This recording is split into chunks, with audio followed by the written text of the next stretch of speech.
Maruthi Nagar youth ఆధ్వర్యంలో ప్రతిష్ఠించిన వినాయకుని కుడివైపున ఆంజనేయ స్వామి రౌద్ర రూపంలో ఉన్నటువంటి ప్రతిమ భక్తులకు కనువిందు చేస్తోంది. స్వామివారికి విశేష పూజలు నిర్వహించారు. సాయంకాలం పూజలు అనంతరం పిల్లల నృత్యాలు అలరించారు. మహిళా భక్తుల కోలాటాలు భక్తులకు కనువిందు చేశారు. అనంతరం గణపయ్యను పురవీధుల్లో ట్రాక్టర్ పై అంగరంగ వైభవంగా ఊరేగించారు. ఈ కార్యక్రమం మారుతినగర్ 1వ వీధి యూత్ ఆధ్వర్యంలో నిర్వహించారు. మారుతినగర్ యూత్ ఆధ్వర్యంలో ప్రతిష్ఠించిన వినాయకుని కుడివైపున ఆంజనేయ స్వామి రౌద్ర రూపంలో ఉన్నటువంటి ప్రతిమ భక్తులకు కనువిందు చేస్తోంది.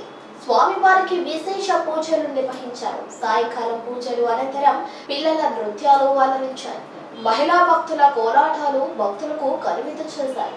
అనంతరం గణపయ్యను పురవీధుల్లో ట్రాక్టర్ పై అంగరంగ వైభవంగా ఊరేగించారు. ఈ కార్యక్రమం మారుతినగర్ 1వ వీధి యూత్ ఆధ్వర్యంలో నిర్వహించారు.